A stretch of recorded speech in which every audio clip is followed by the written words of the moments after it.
Any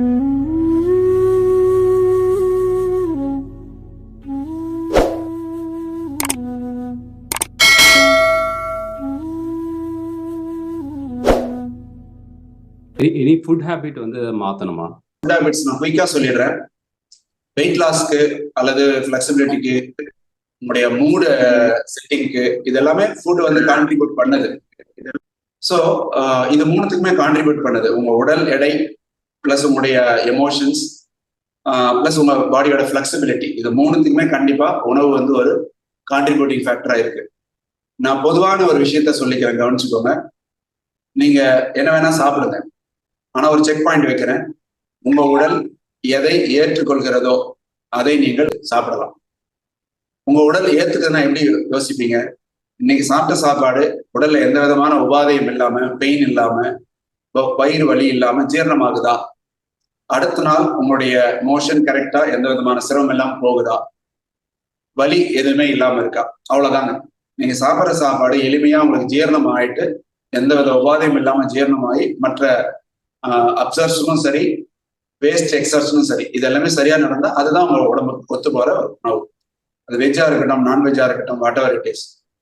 இதை மட்டும் first check பாயிண்டா வச்சுக்கோங்க. உங்க சாப்பிட்ட பிறகு ஏதாவது சிரமம் இருக்குன்னா அப்ப அந்த உணவை, அந்த காம்பினேஷனை கவனிங்க. இது நம்பர் 1.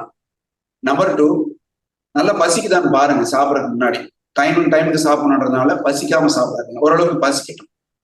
பசிக்கும் போது உடம்பு வந்து ஒரு சிம்டம் கொடுக்கும். ஏப்பம் பேரு, பசி ஏப்பம்னு சொல்லுவாங்க. அதே மாதிரி சாப்பிடும் போதும் ஆல்மோஸ்ட் ஃபினிஷிங் ஸ்டேஜுக்குள்ளாரவோ அதுக்கு முன்னாடியோ ஒரு ஏப்பம், ஒரு சப்தம் வரும். அதுக்கு பேர் புளி ஏப்பம்னு சொல்லுவாங்க. இந்த ரெண்டுமே பாடி நமக்கு கொடுக்குற சிம்டம். அதாவது எனக்கு வேணும்னு கேட்கிற சிம்டமும் அதுதான். அதே போல எனக்கு போதும் அப்படின்னு உங்க வயிறு உங்களுக்கு இண்டிகேட் பண்ணக்கூடிய சிம்டமும் அதுதான். இது என்ன அது என்ன சிம்டமா அப்படின்னா, ஆமா கண்டிப்பா அது உங்களுக்கு ஒரு வாய்ஸ் ஓவர் பண்ணுது. அதை கவனிங்க. அதை கவனிச்சு அதுக்கு தகுந்த மாதிரி லிமிட் பண்ணிக்க. நான் வந்து சாப்பிடும் போது எப்படி லிமிட் பண்றது? நான் ஒரு 6 இட்லி எடுத்து வச்சுக்கிட்டேன். ஒரு 4 இட்லியில வந்து அந்த சத்தம் வருது. 2 இட்லி நான் வேஸ்ட் பண்ண முடியாது. நேச்சுரலி இவ்வளவு கஷ்டப்பட்டு அதை வந்து நம்ம யாரோ உருவாக்கி இருக்கிறாங்க, அதை எடுத்துட்டு வந்து நம்ம காசு கொடுத்து வாங்கி பண்ணிட்டு இருக்கோம். ஆனா நீங்க சாப்பிட உட்காரும் பொழுது கண்டிப்பா உங்களுக்கு தேவைன்றதை முழுசா ஃபில் பண்ணிக்காதீங்க. பிரேக் பண்ணி எடுங்க. பிரேக் நான் என்ன சொல்றதுன்னா, முதல்ல ஒரு 3 இட்லி எடுங்க, சாப்பிடுங்க.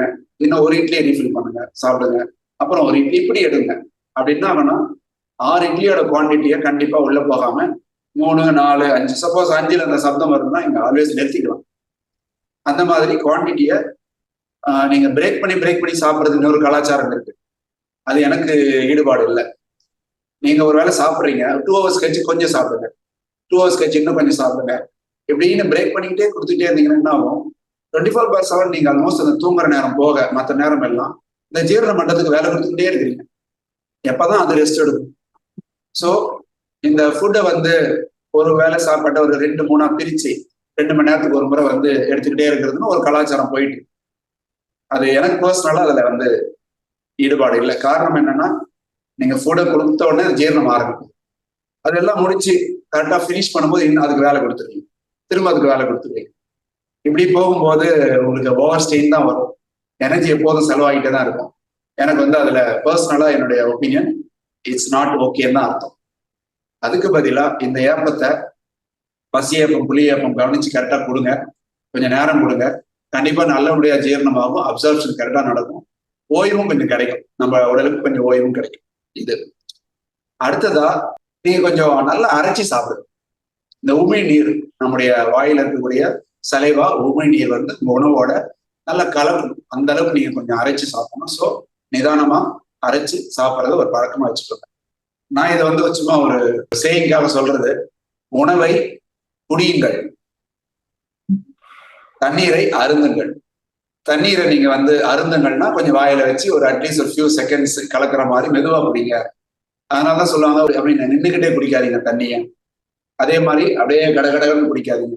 கொஞ்சம் சிப் பண்ணி குடிங்க. அதை வாயில குடிங்க. அதாவது சிப்னா நீங்க வந்து சில் பண்ணுற அவசியம் இல்லை. பாத்திரத்தை கொஞ்சம் தூக்கி வாயை ஃபில்லப் பண்ணுங்க. அதுக்கப்புறம் கொஞ்சம் ஒரு ஃபியூ செகண்ட்ஸ் ரன் பண்ணி குடிங்க. அதை அருந்துங்கள் நான் சொல்றேன். அதே உணவை குடியுங்கள்னா எப்படி? நீங்க வந்து உணவை நல்லா ஒரு கூழ் ஆக்கணும். உங்களுடைய வாயில வச்சு நல்லாவே கிரைண்ட் பண்ணி கூழாக்கி முடிச்சிங்கன்னா ஏறக்குறைய பாதி ஜீரணம் இங்கேயே நடந்தணும். அந்த உமிழ் நீர் வந்து உணவோட நல்லா கலந்தாலே அது ஜீரணத்துக்கான எல்லா வகையிலும் டைஜஷன் ப்ராசஸை நல்லபடியா பண்றதுக்கான எல்லா வகையிலும் அது யூஸ்ஃபுல்லா இருக்கும். அதே மாதிரி கிரைண்ட் பண்ணிட்டீங்கன்னா உள்ள கிரைண்ட் பண்ண வேண்டிய வேலை, உள்ள வந்து அந்த கெமிக்கல் ரியாக்ஷன்லாம் பண்ணிட்டு அதை சின்னதா பிரேக் பண்ணி அது எவ்வளவு வேலை பண்ணுது. அந்த வேலையை பாதி நம்ம இங்க பண்ணிட்டோம்னா ஈஸியா இருக்கும். ஆனா அதை பண்றதுக்கு நமக்கு ஒரு சேலஞ்ச் இருக்கு. we don't eat mindfully. முடிஞ்ச அளவுக்கு நம்ம ட்ரை பண்ணணும். நீங்க சாப்பிடும் பொழுது அந்த சாப்பிட்ற வேலையை மட்டும் தான் பண்ணணும், வேற எந்த வேலையும் ஒதுக்கி வச்சிடும்.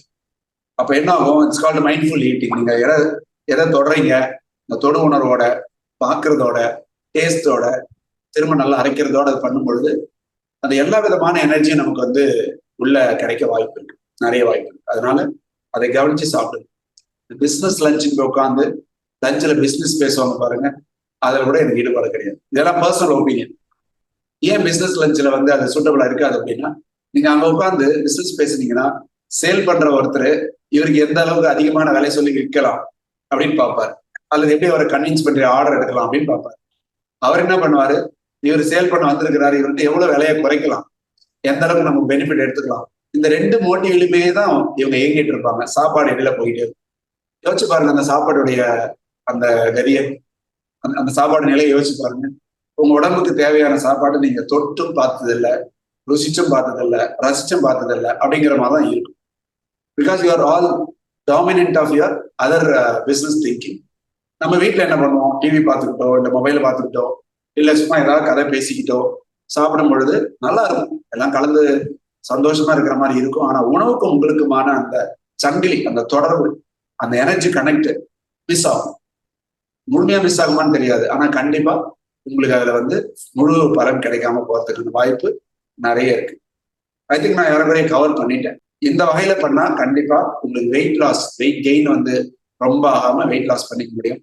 நல்ல உறக்கம் வரும். கண்டிப்பா இரவுல நல்ல உணவு நல்லா எடுத்தீங்கன்னா கண்டிப்பா உறக்கம் நல்லா வரும். உறக்கம் நல்லா இருந்தா அடுத்த நாள் ரொம்ப எனர்ஜெட்டிக்கலா இருக்கு. அதே போல இன்னொரு பாயிண்ட், லாஸ்ட் பாயிண்டா பாத்தீங்கன்னா, இரவு மட்டும் எளிமையான உணவா எடுத்துக்கோங்க. எளிமை மீன்ஸ் எளிமையா ஜீரணம் ஆகக்கூடிய உணவா. இட்லி இருக்கலாம், ஸ்டீம் ஃபுட்டா இருக்கலாம், வெறும் ஃப்ரூட்ஸா கூட இருக்கலாம், கஞ்சியாக இருக்கலாம். கொஞ்சம் எளிமையா ஜீரணமாகக்கூடிய உணவா இருந்தா ரொம்ப ரொம்ப சிறப்பு.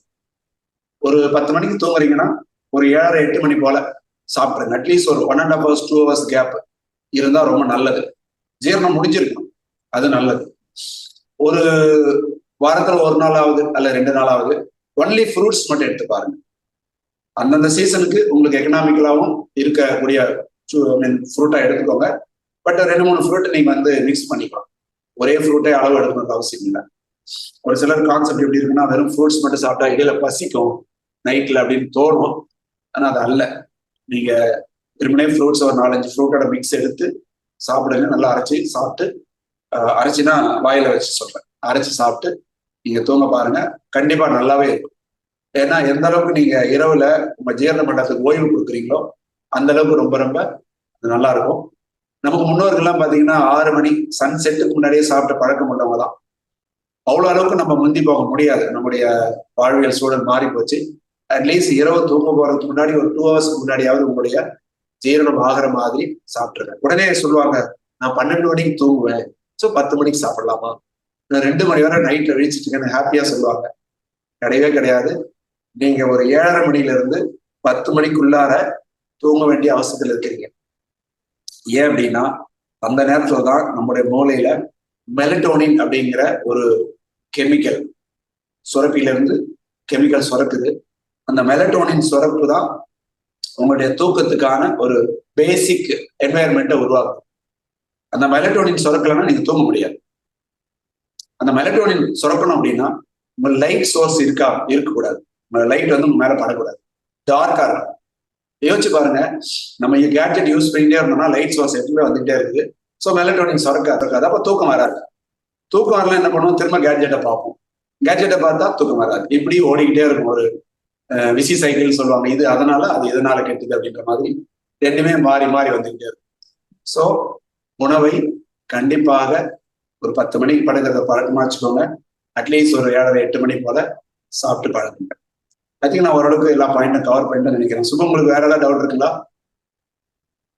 கிளியர்? மற்ற எல்லாருக்குமே இது யூஸ்ஃபுல்லா இருந்திருக்கும்னு நினைக்கிறேன்.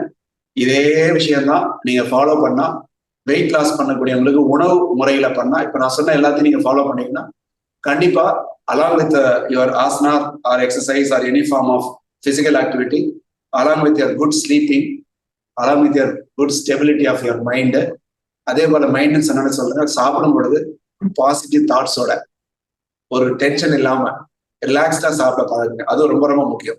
Emotional contribution towards your food. இந்த ஃபுட்டை நல்லா பாருங்க, தொடுங்க, ரசிங்க. நீங்களா செஞ்சதா கூட இருக்கலாம், பட் அந்த இன்கிரிடியன்ட் எல்லாம் பாருங்க, ரசிச்சு ருச்சி சாப்பிட பாருங்க.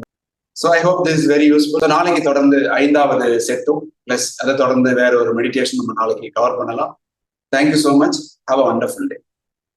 Thank you sir. தேங்க்யூ.